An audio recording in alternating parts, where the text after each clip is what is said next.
Well, in his first Sunday Mass as the leader of the Catholic Church, Pope Leo XIV called for peace as thousands watched on. He cited the current conflicts in Ukraine and Gaza, urging leaders of those countries to end the wars. He also delivered his first Sunday noon blessing today as Pope, with an estimated 100,000 people there watching on at the Vatican. Leo also discussed the challenges of technology like artificial intelligence that face humanity. Cardinals say they expect that to be a central issue of his time as Pope. That in the context of linking to the work of Leo XIII during the moment of the Industrial Revolution, saw that as a new era.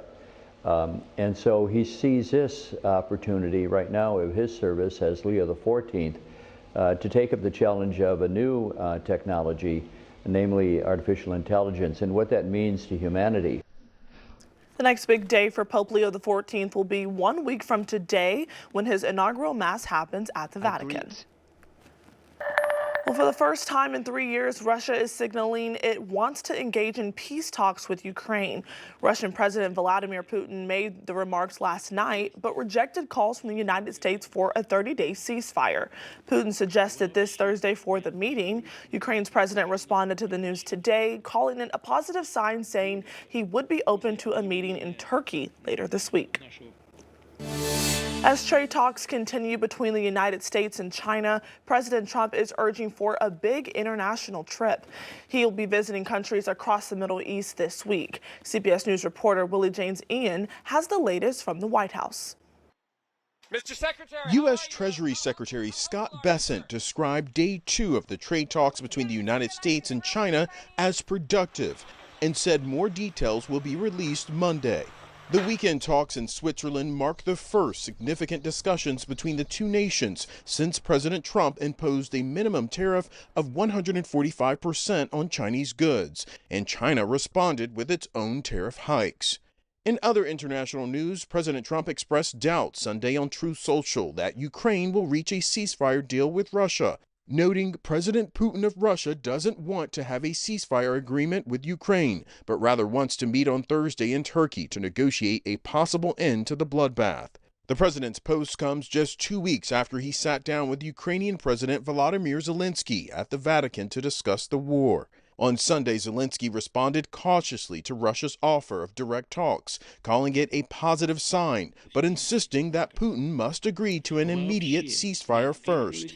And in domestic news, state governors are weighing in on the deportation debate. On Sunday's Face the Nation, the governor of New Mexico expressed concern over what she called a lack of due process when it comes to deportations. My bigger issue is indiscriminate ICE raids and sweeps, sowing fear in communities and with businesses all across the country, and that includes many communities right here in New Mexico. All of this comes as President Trump prepares to visit the Middle East this week. He heads to Saudi Arabia, Qatar, and the United Arab Emirates, where he's expected to discuss the war in Gaza and fighting in Yemen.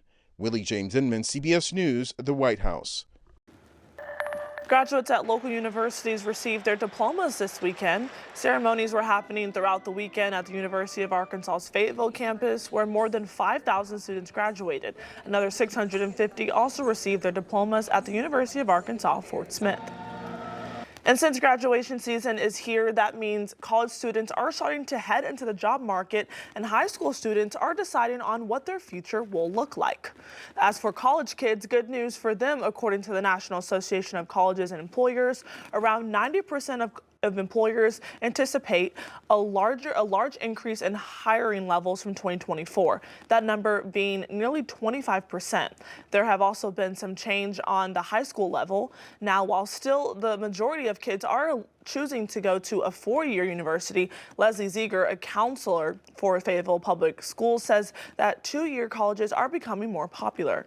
Our kids seem to want to start at NWAC and then move to the University of Arkansas. We still have probably 65% of our students, close to, well, between 65 and 70% of our students are applying to 4-year schools, but the number of students that are applying to NWAC or a 2-year school has gone from about 9% to about 19 or 20%.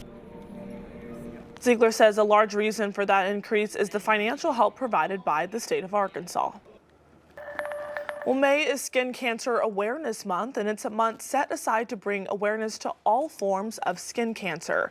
Did you know that 1 in 5 people will develop skin cancer?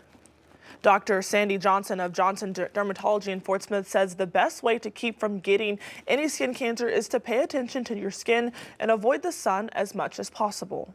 We all like to be outside. We all like to enjoy it, but we just need to do it smart. So avoid the peak hours between 10 a.m. and 4 p.m. Try to seek shade as much as you can. When you can't, create your own. Have an umbrella, wear a big sun hat, sun protective clothing, sunglasses, and then whatever skin is exposed, use your sun protection. We'll hear more from Dr. Johnson and a local skin cancer survivor who has been an advocate for prevention tonight at 10.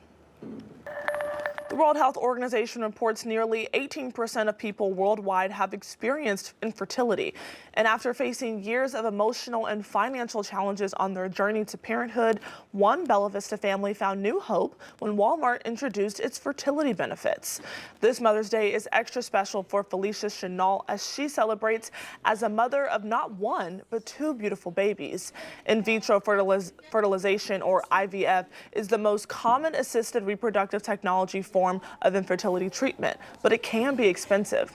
The Department of Health and Human Services says a single cycle of IVF can cost around $15,000 to $30,000. 3 years ago, Walmart introduced the new fertility benefits for their employees, and Felicia has a rare condition where the couple had to use an egg donor, which qualified her for egg donation benefits. I also used other benefits that Walmart has, so like the Life with Baby program, getting the breast pump. We use the doula, where they'll come overnight and give you a little time to sleep. And then we use the lactation consultant benefits that Walmart has to help with breastfeeding. Tonight at 10, we'll hear more about the Chenault's journey to parenthood and how Walmart's employee benefits changed their life for the better.